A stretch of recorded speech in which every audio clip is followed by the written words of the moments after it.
El reciente intento de golpe de Estado en Ecuador puso en relieve la importancia de un discurso informativo pluralista.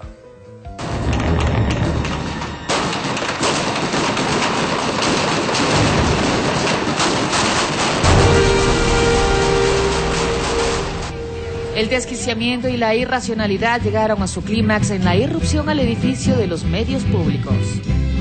Y las imágenes del intento de copamiento de la televisión pública de Ecuador, en medio del momento más crítico del golpe de Estado que intentó derrocar al presidente Rafael Correa el 30 de septiembre pasado, puso en blanco sobre negro la importancia de la difusión y construcción de un discurso durante la asonada.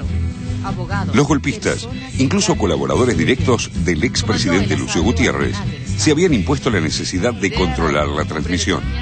Con mucha preocupación de los equipos periodísticos que estaban en el campo, yo cumplo la función de presentador y director de noticias a la vez. Yo tenía conocimiento de que los equipos eran agredidos por parte de este grupo de policías que fueron sublevados, no les permitían trabajar, los puntos de transmisión fueron afectados, agredidos físicamente, cortados, teníamos problemas para generar señales en vivo, los compañeros intentaban grabar los informes y eran golpeados, insultados, vejados, en torno a todo este ambiente de tensión. Desde el gobierno se ordenó que todos los medios siguieran la cadena nacional, lo que sucedió excepto por un breve lapso. Ha habido medios de comunicación que abonaron a la caída de presidentes, que fueron actores políticos de momentos claves del país, que decidieron el futuro del Ecuador. Y más allá de la voluntad que se expresó en las urnas, tú sabías que eso también podía suceder acá.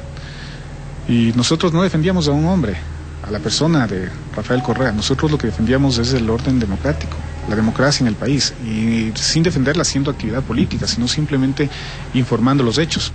En Ecuador, la pelea por la comunicación, como en otros países de América Latina, es a fondo. El entonces candidato Correa anunció en 2006 que limitaría la manipulación de los medios y fijaría restricciones al sistema financiero. Las medidas abarcan las dos caras de una misma moneda, ya que en Ecuador la corporación mediática privada está en manos de banqueros y financistas. Fidel Egas Grijalva es presidente tanto del Banco Pichincha como de Teleamazonas TV, la virulenta cadena opositora a Correa. El 10 de julio de 2008, Correa, ya presidente, anunció la incautación de los bienes de los canales del Grupo Isaías, TC Televisión, Gamavisión, Cablevisión, entre otras emisoras de radio y TV. Nos preocupa ahora que la libertad de expresión, que es un bien que no puede ser incautado y que nos pertenece a todos. Eso es lo que nos preocupa. Esa libertad de expresión, de hecho, se pone en riesgo si el gobierno acapara a estos medios de comunicación, aunque fuere a través de fideicomisos. El siguiente paso debe ser la venta de esas empresas de comunicación lo más pronto posible. Es lo saludable para la libertad de expresión y para la democracia. Ahora resulta que incautar bienes a banqueros que quebraron al país pero ellos siguieron prósperos es atentar a la libertad de expresión. Es decir, señores delincuentes, señores narcotraficantes, atracadores banqueros, compren medios de comunicación y así nunca les podremos incautar, embargar, decomisar absolutamente nada porque será un atentado a la libertad de expresión. El grupo había burlado por varios años la prohibición de acaparar frecuencias. Los señores Isaías que hoy están en Miami, 10 años pasaron y muchas empresas de los señores Isaías, del grupo Isaías, seguían en manos de ellos, entre ellas los medios de comunicación, y seguían ellos beneficiándose o lucrando de estas empresas, cuando ellos debieron haber respondido con su patrimonio por el hueco patrimonial que tuvo justamente Filambanco en la crisis. El proyecto de ley orgánica de comunicación, reformado y aprobado en comisión, propone crear un ente regulador autónomo con capacidad de multar económicamente a los medios, reserva un 33% del espectro radioeléctrico a los medios comunitarios, prohíbe a un mismo grupo económico tener más de un canal de televisión y obliga a los medios privados a ocupar el 40% de su pantalla diaria con programas de producción nacional, excluyendo los noticieros y las publicidades. El proyecto tiene muchas similitudes con la Ley de Servicios de Comunicación Audiovisual que rige en la Argentina. Reemplaza una norma de la dictadura que permitió una concentración de los canales de televisión, las radios y los diarios en muy pocas manos. Pero también arrastra el rechazo unánime de todos los grandes medios ecuatorianos y de la Sociedad Interamericana de Prensa. En un reduccionismo a toda prueba, la denominan la Ley Mordaza. Ahora, y de acuerdo a la nueva constitución que tenemos, se supone que esta ley quiere penetrar un poco en el derecho de la comunicación a que tienen los ciudadanos.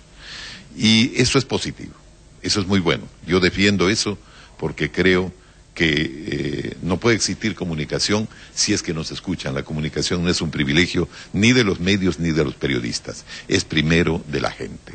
Entonces, ese punto de partida estuvo correcto, pero las decisiones que se han tomado o las medidas que se quieren aplicar sí resultan atentatoria definitivamente contra la libertad de expresión, incluso contra convenios vigentes a los cuales el Ecuador está adscrito, ¿no? Todos queremos cambios, pero cuando los cambios nos afectan, entonces esa parte de la ley no la queremos aceptar. Entonces yo diría que hay apoyos parciales a ciertas partes de la ley. El pasado miércoles 20 de octubre venció el plazo que dispone la nueva Constitución ecuatoriana en su artículo 312, que prohíbe que los bancos o grupos financieros tengan participaciones permanentes, totales o parciales, en empresas ajenas a la actividad bancaria. Es decir, que si se tiene un banco, no se puede tener un canal de televisión. El intento de golpe de hace 3 semanas polarizó aún más las posiciones. Para Correa, hoy más que nunca, las transformaciones son una necesidad histórica. Y en ese escenario se incluye a la Ley Orgánica de Comunicación. Cuando se quiso pedir título de periodista para algunos cargos, como por ejemplo me parecía algunos cargos claves, jefe de redacción, etcétera, era poco menos que atentar contra la libertad de expresión. Tremenda campaña, una campaña más multimillonaria contra esa ley de comunicación. Cuando en Francia, para ejercer el mínimo papel de reportero, usted necesita título de periodista. Y a nadie se le ocurrió decir que en Francia no existe libertad de expresión. Pero así es como se tergiversan las cosas, así es como se magnifican las cosas en este país, así es como se manipula cuando se trata de defender intereses. Entonces, cada paso que das es encontrar esa resistencia, esa desinformación. Cierta prensa aquí es un enemigo político formidable, o sea, distorsiona, miente, conspira, ¿no? Entonces, pero debemos ser unos locos, porque todas las leyes que hacemos son malas y son para perjudicar a la gente. Y la gente debe ser más loca, porque a pesar de eso nos apoyan a urna. Con más del 50% de aprobación popular, según las encuestas, y transitando su segundo mandato hasta 2013, el joven presidente intenta profundizar sus políticas y apunta a los grupos de medios, a los que oportunamente calificó como una dictadura mediática que hace y deshace a conveniencia la realidad del país y el mundo.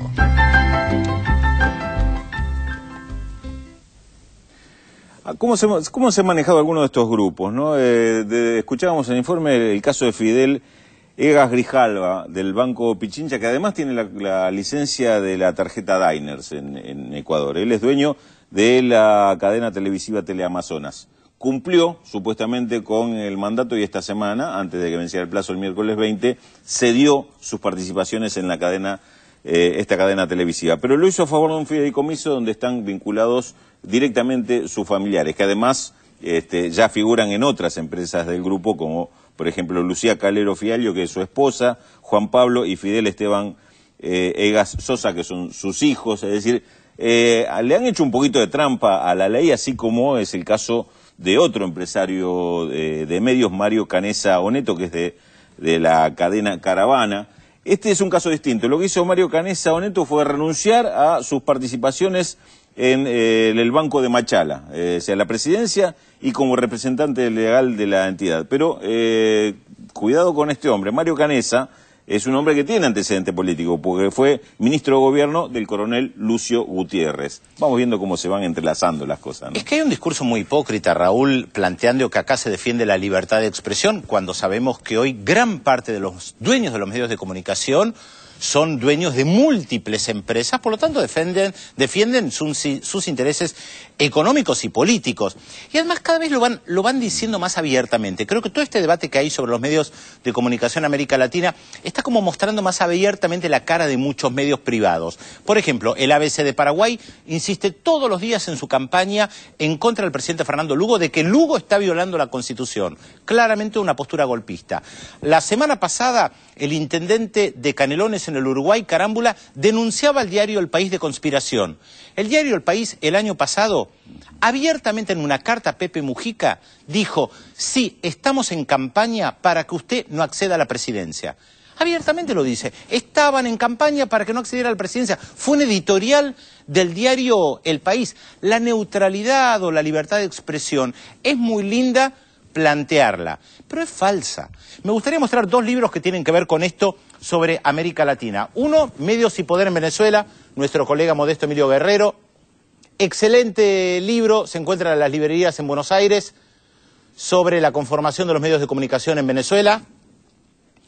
Y otro libro escrito por dos colegas argentinas, Sandra Chaer, Sonia Santoro, sobre el lenguaje en los medios de comunicación respecto de las mujeres, violencia de género, que no hay que utilizar la expresión crimen pasional, sino violencia machista, agresión contra las mujeres.